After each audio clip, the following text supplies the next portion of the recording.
MSNBC is mostly fake news. I say mostly because there's some factual reporting buried in there. But as our good friends over at NewsGuard say, 57 out of 100. The website of the left-leaning cable news network MSNBC, the site often publishes false and misleading claims in videos and transcripts and does not disclose liberal perspective. Well, that's sad. You know, Timcast.com is rated 82 out of 100 by NewsGuard.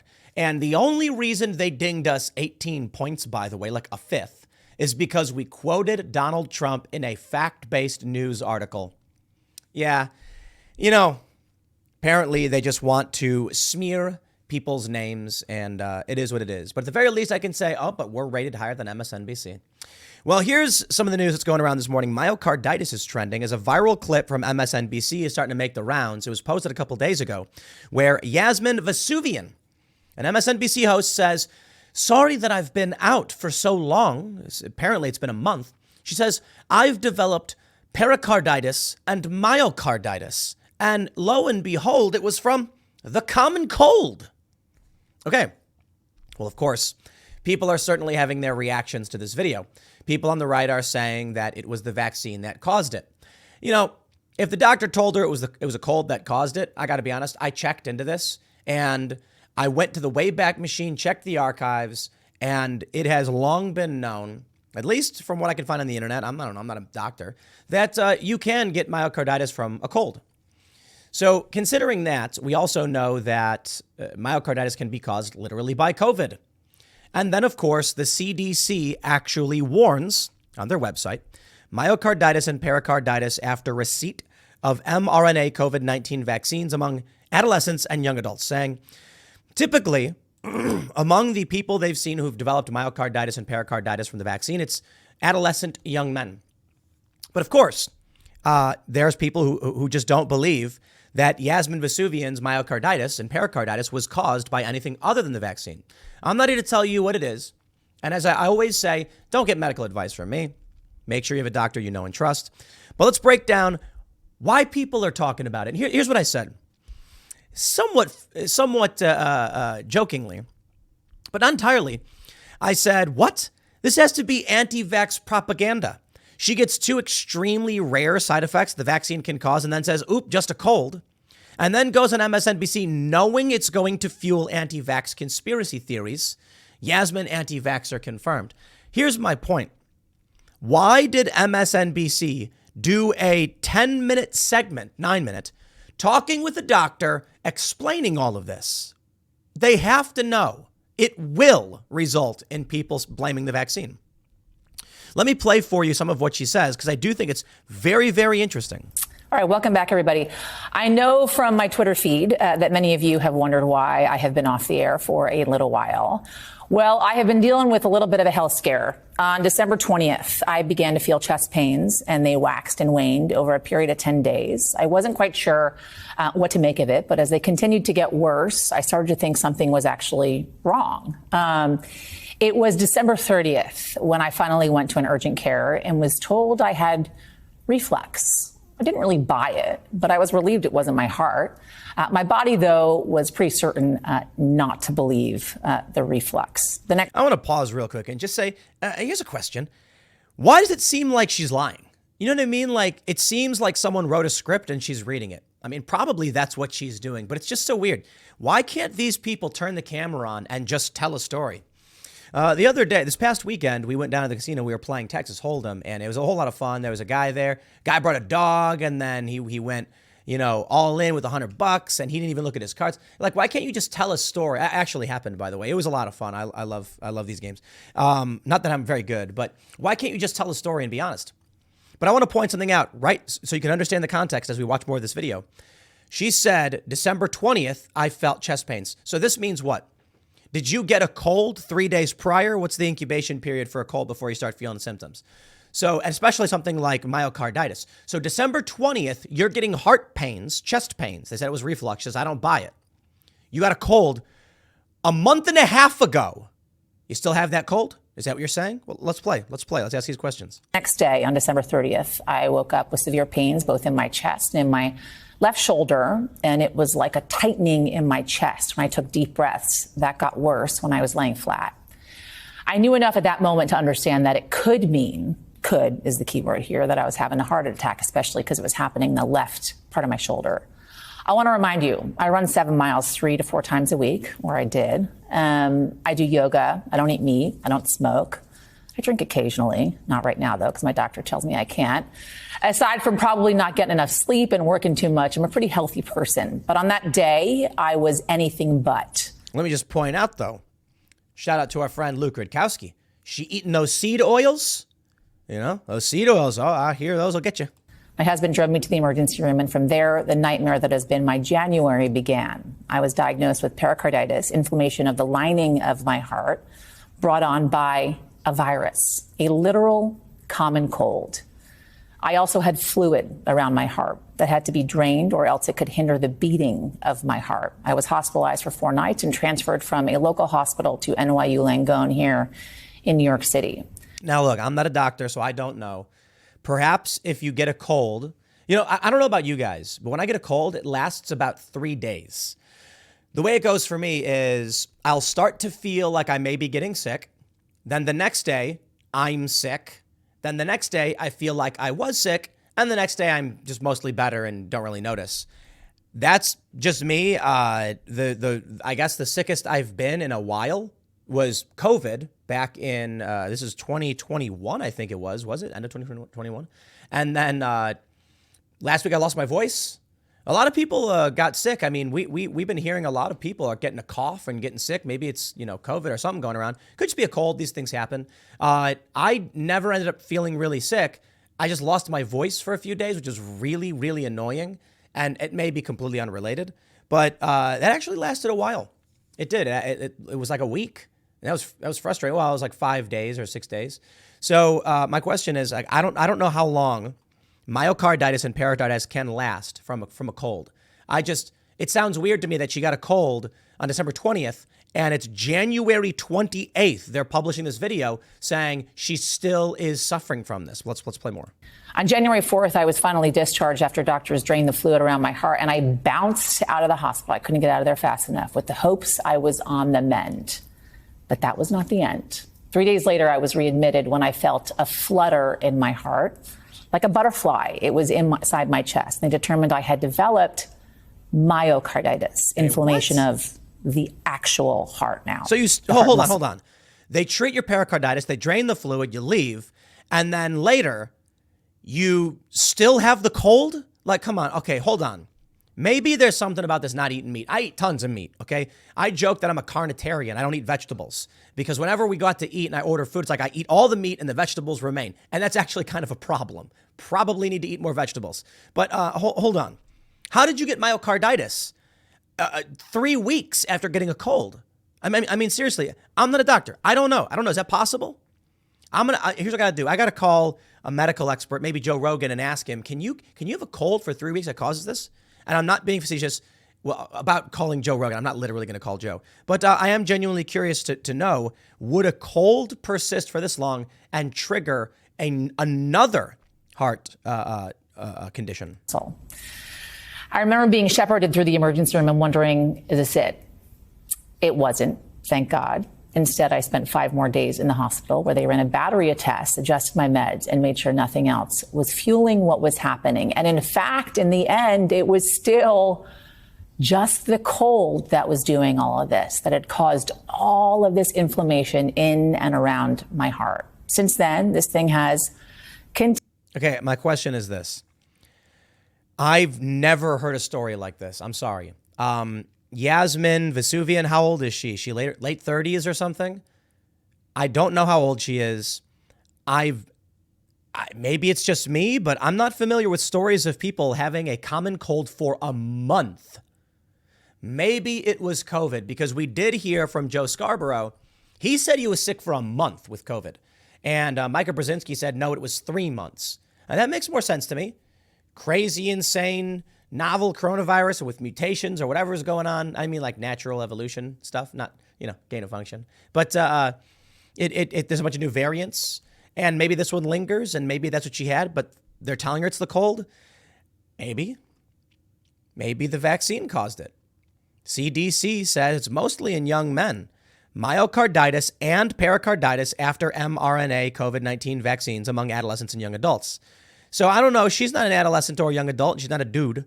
I have no idea. Continued to wax and wane. And the hope is I'm on the mend and on the other side now, but will be on medication for some time to come. It's not the most fun, but alas, I am getting older and I need to admit that. One man who has helped me through all of it and shepherded me through my ups and downs and my emotions and my family's as well is my cardiologist, Dr. Greg Katz. And he joins me now because supposedly this happens and it seems to be happening a lot these days. Okay, well, here's the truth. I pulled up in the Wayback Machine, January 28th, 2019. Have we talked about a common cold causing myocarditis or pericarditis in the past before all of this stuff started to happen? Because a lot of people will be like, you know, the conspiracy is, I shouldn't say the conspiracy, but the theory is that they started updating the website saying, a cold can cause this because they're trying to cover something up. No, I don't play those games. I pulled something up January 2019, so very much pre-COVID, a year, and myocarditis causes, many viruses are commonly associated with myocarditis, including the viruses that cause the common cold, adenovirus, Hep B and C, parvovirus, which causes a mild rash, usually in children, and herpes, gastrointestinal infections, mononucleosis, German measles can also cause myocarditis. It's also more common in people with HIV, the virus that causes AIDS. Bacteria can cause it. Parasites can cause it. Fungi can cause it. So look, they told her it was a cold that caused it. My question is, how long does that last? You know, I don't know if they say this. You get chest pain, abnormal heart rhythms. If this is the thing, if a cold causes this, how long are you going to have it for? Because she gets pericarditis, she gets treated, then later she gets myocarditis, and I'm just questioning, like, is the virus still there? She still has why? Maybe she's immunocompromised. And that's a fair point. Maybe she's just not disclosing that she's immunocompromised for some reason. Perhaps she's on other medications. Well, she says she doesn't eat meat, she exercises and yoga, and she was relatively healthy. So she's, outright telling us she's not HIV positive or anything, or on any other immunosuppressants. Maybe she has multiple sclerosis, so they're giving her immunosuppressant or something, but she's saying she didn't. I don't know, man. I'm not a doctor. I can't tell you. What I can tell you is there's no way they didn't know this would lead to anti-vax conspiracy theories. I do not believe that when she's returning to work and they're like, let's talk about how you're suffering myocarditis and pericarditis, for which there are tons of theories and articles and people claiming is caused by the vaccine. And I mean, look, the CDC says to a certain degree, a rare side effect does exist.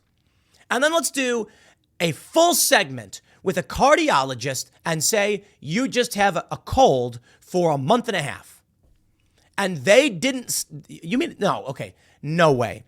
They know what they're doing with this segment. And I think they're doing it on purpose. I really do. You know, here's what the media does. They write articles, and then eventually they see one of them get a lot of traffic and say, write that article again. Do you think MSNBC is not aware of how much traffic and attention they're going to get from doing this story? You are going to get a reaction from the right, and that's why it's trending, and that's why I'm talking about it, because I'm seeing prominent Republican personalities saying like, hey, look at this. She got the vaccine, blah, blah, blah. Then the left will respond, and they'll say, colds have always caused this. It's on WebMD in the archive. I mean, even Tim Pool was saying this. The real thing I'm complaining about, because I am not a doctor, and I hope this information benefits you in some way, you can look into it. What I'm complaining about is MSNBC knows they are just fueling controversy by coming out and saying, I've had a cold for a month and a half. They know. And maybe it's true, she does. I don't know. I'm just saying, you know where this is going. You know where it's going. It's frustrating, man. But we'll give an honorable mention to our good friends over at Pfizer, who denied that they're mutating the COVID virus. This is Cornwall Live, NewsGuard certified. I think, what is it? 100 out of 100. Oh, very good writing, Cornwall Live. A little Ukrainian heart up top.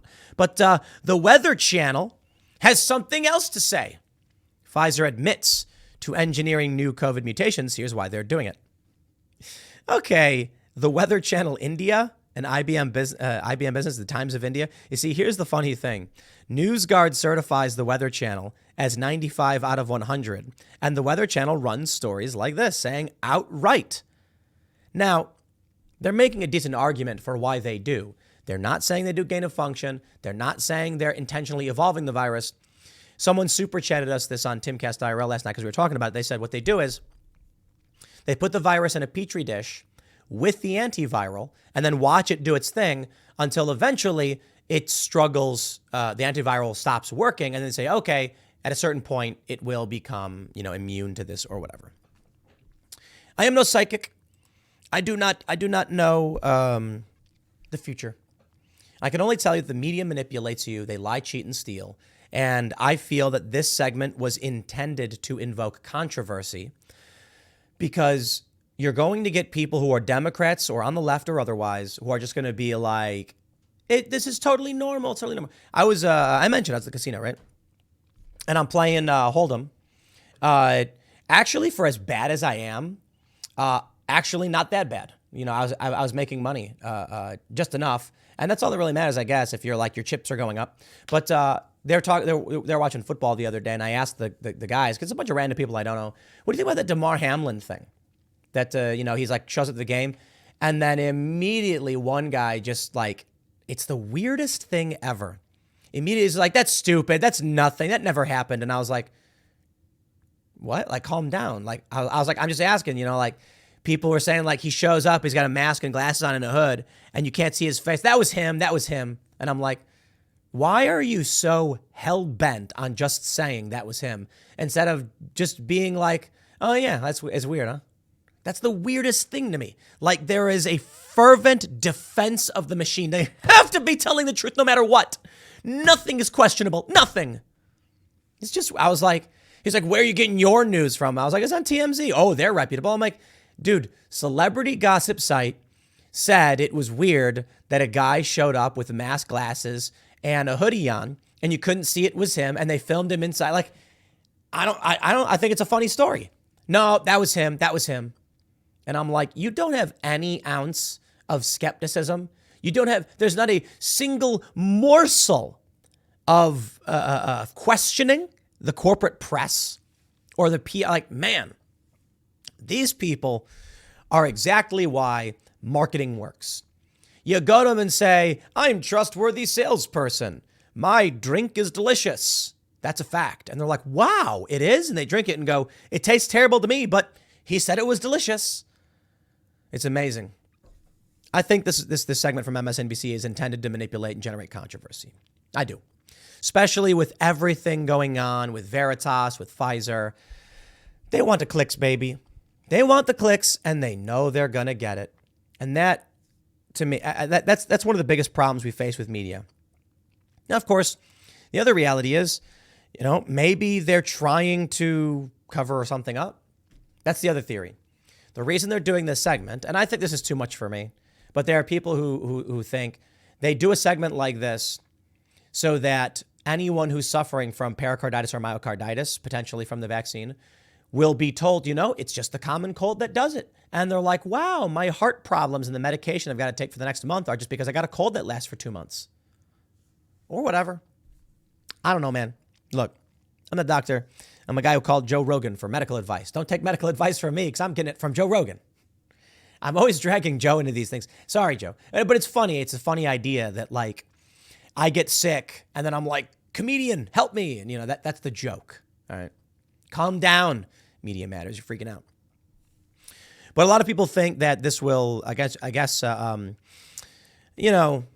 soothe people who may be suffering from things like this. Because the interesting thing is we've heard a lot of this.